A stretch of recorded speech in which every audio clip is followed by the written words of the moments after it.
On my second week of patrol, we responded to a stabbing in the hills of the city, the furthest beat and the furthest income bracket from Powell's beat. A child had somehow escaped a house and ran to a neighbor's place, a firefighter who worked for the city. So we knew the call was legit. We arrived, the firefighter had already stopped the bleeding, and medics were en route, code 3. The only stab wound was a deep gash across his throat. His throat was slit open, but not deep enough to mortally wound him. Before the boy was whisked away by medics, he said, trembling, that a monster had come into his house and cut his siblings. He didn't know where his mother or father were because everyone was asleep in their rooms. He didn't hear any screaming, but he knew that everyone in the house needed help. My emotions tumbled and crashed inside of me.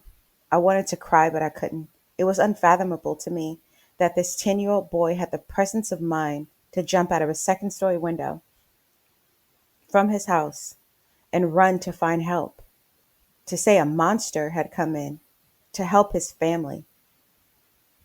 The word echoed in my head, a monster. I was scared too. My heart felt like it was leaving my body. My hands went clammy. Sound cut out except for the rush of adrenaline roaring through me. My breath came in short gasps. My heart rate spiked, and all my senses sharpened painfully. Yet strangely, I could read lips. I couldn't hear anything clearly, but I could see mouths moving.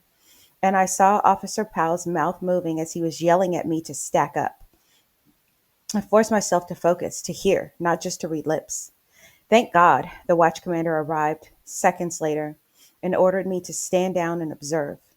No one knew who was in the house, who stabbed the child, how many suspects there might be, including how many victims were there. They wanted experienced officers to make entry, not just a rookie like me. I stepped back, watching, waiting for all my senses to come back online.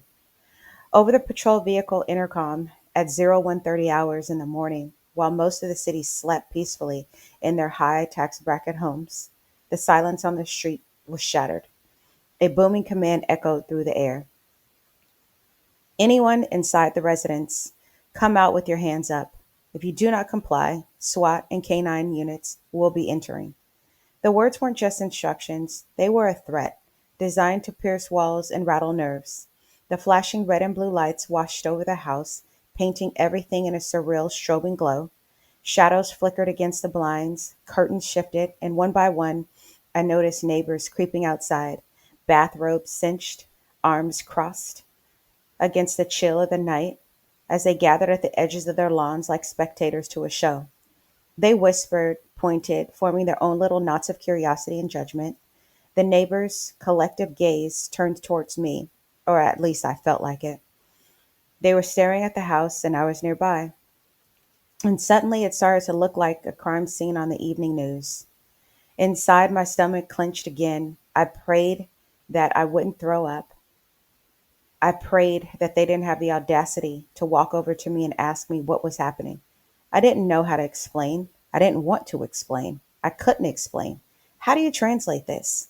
So I stayed in the shadows, heart pounding, stomach turning, holding my breath so that I don't throw up, hoping that the earth would swallow me before these questions reached over the crime scene tape and landed on me. I couldn't think. After 3 long minutes of silence, the watch commander decided to enter, hoping someone else could still be alive that we could save. When they finally yelled clear, I stepped into a war zone. It was a quadruple murder. A father had shot his wife, who was 5 months pregnant.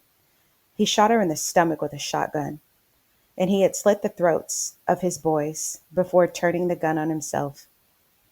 The boy who escaped his second-story window shared a Jack and Jill bathroom door with his brother, and the doors were open. He shared a Jack and Jill bathroom with his brother, and the doors were open, so he probably got a glimpse of the blood pooling on the carpet before jumping out of his window.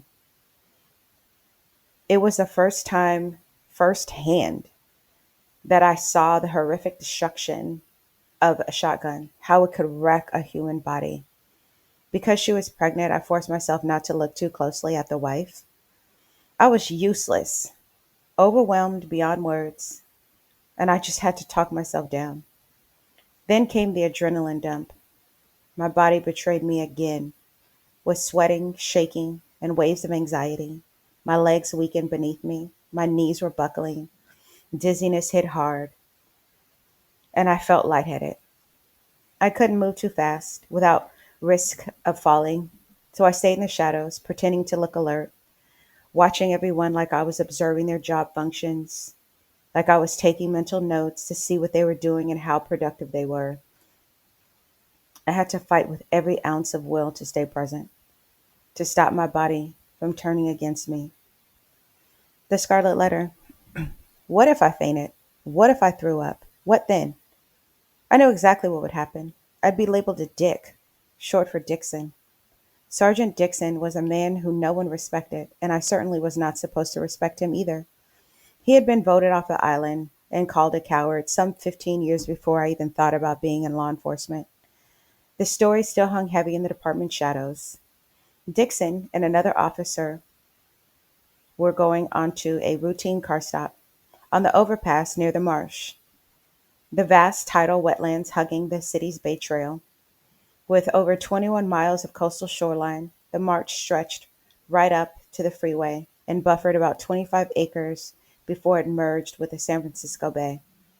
In our city, we rode solo to cover more ground. Dixon was the cover officer who arrived just moments before the primary officer approached the vehicle. The vehicle came off the freeway and failed to make a complete stop at a stop sign before making a northbound turn on the overpass. As the primary officer made contact, Dixon moved alongside the passenger rear side and peered through the window. What he saw haunted him and the department forever.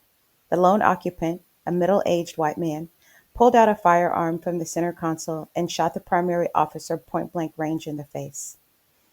In the moments like these, the human body reacts automatically, triggered by the sympathetic nerve system's survival instincts. These responses, fight, flight, freeze, or fawn, are hardwired and unconscious and meant to help us survive unimaginable stress and trauma. Dixon's response was flight. He unholstered his duty weapon and fired rounds in the passenger rear door and in the asphalt beneath him as he ran, shooting the ground. He then stripped off his duty belt and radio as he fled into the marsh. Passerbys saw the two unmanned patrol cars and an officer laying on the overpass on the shoulder, lifeless. Using Dixon's car radio, they called dispatch because his car was open, unlocked. The primary officer was airlifted to a nearby hospital. Meanwhile, the manhunt was launched for Dixon. Hours later, he emerged from the marsh, soaked, hyperventilating, without his gun, his belt, his vest, and any of his gear. Despite everything, Dixon returned to work and wore his scarlet letter proudly. He did little patrol after that, instead moving into investigative work where he was promoted based on skill and not likability. Being a dick was always in the forefront of my mind. Because it was a murder suicide, the child witness was interviewed at the Children's Interview Center, and the case was closed. Sometimes there's no tidy ending, sometimes there's no happy ending. The disposition was closed in the interest of justice, and just like that, everyone had to move on.